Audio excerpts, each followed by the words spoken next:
This segment is about understanding your writing process. And before we even get started, I want to say that I'm not going to prescribe a particular process for you.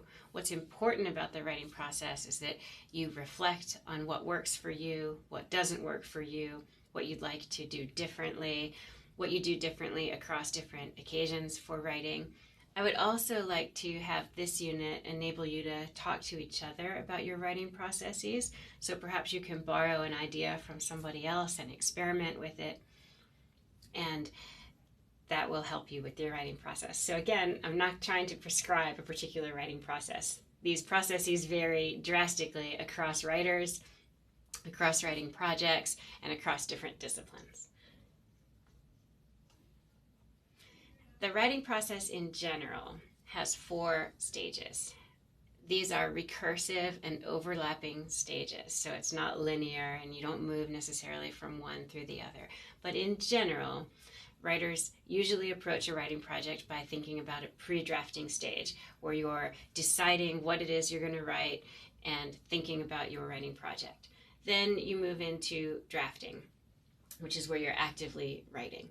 Then you might move into revision, which is where you're rethinking what you have to write. And finally, at a certain point, perhaps when you're up against a deadline or you're just tired of a project, you hit the editing and proofreading stage, which is smaller polishing. Here's an example of the writing process and how recursive and overlapping it is. If you're like me, for instance, you might start with thinking about a particular project and then move to, at some point, actually writing about it, but then move back to thinking about it, and then move to revision, and then maybe I often move back to thinking about it again. And at some point, after I've done enough of these cycles, back and forth, and been pretty non-linear about it, I will finally reach a stage where I need to be editing and proofreading. And that's most of the time near when a stage is moving towards its final product. So with the pre-drafting, again, as I said, it's about thinking, reading, researching, planning. There are many different strategies you can use for pre-drafting. One you already tried because it was the timeline that we did for the introducing yourself as a writer to your classmates and me. Other versions of pre-writing include thinking, analyzing, questioning, reading, brainstorming, outlining, talking, journaling, note-taking. Anything you think of that can help you decide what to say for a writing project would be pre-drafting. Drafting is when you're actually writing. And this, again, too, I don't approach this in a linear fashion where I start on page 1 and move all the way through a writing project and have a full, complete draft. You might do that, and that's great, and maybe that's a really effective way to approach the process. I rarely approach a piece of writing like that. But drafting is where you're actually actively writing.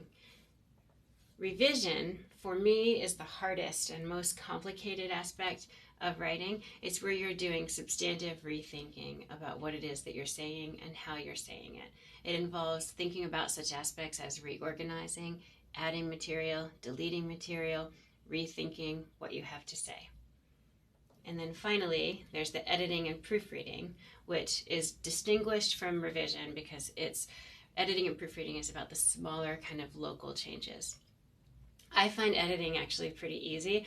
I'm not necessarily good at it because I miss a lot of small proofreading changes.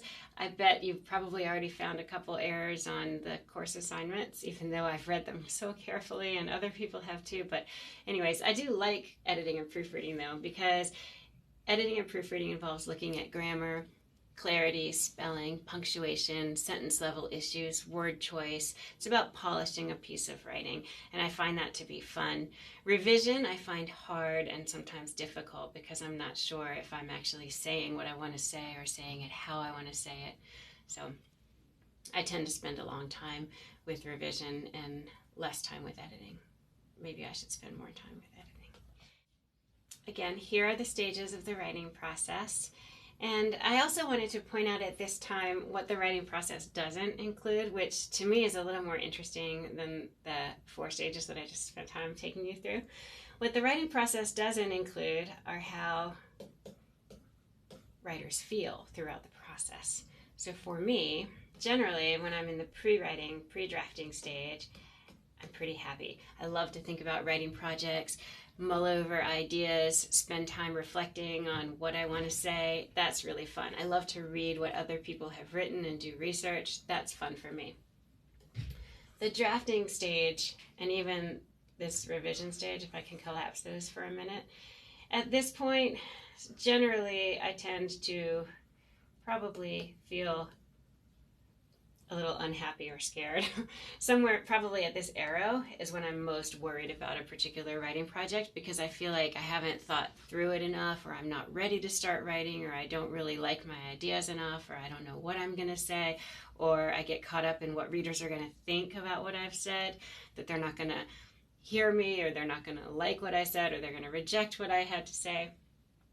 And then with the revision, sometimes I'm not totally happy because I feel like I spend too long on the revision stage and I get a little tired of what I'm writing and it's never quite reaching what I want it to say. But again, here with the editing, then I usually get happier. Another thing that the writing process, as I outlined it, doesn't get at are various rituals or quirks that writers have around writing. You might have a particular pen that you like to use, or a particular place you like to go, or you might have to have 2 cups of coffee of a particular kind or tea before you start writing, or you might have to go for a walk for 10 minutes before you start writing. All of those things are really interesting to me anyways, the rituals and quirks that circulate around the writing process. And finally, the third aspect that this overview doesn't get at, that I'm interested in thinking about, are also disciplinary distinctions and how writing processes just vary. I'll just put a wiggly line to show that writing processes vary dramatically across writing projects. I might use one process for writing an email to a friend that's very different than a process I would use for creating a 25-page article for potential publication in a journal.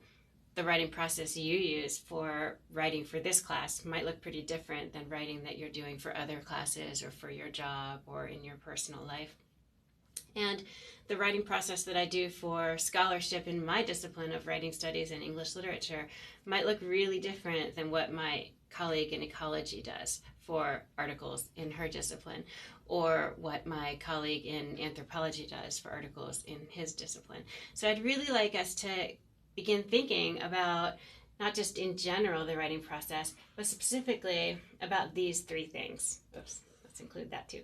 Okay, how writers feel throughout the process, what your particular quirks are. Maybe there's another stage that you want to include that you think needs to be there that's not there.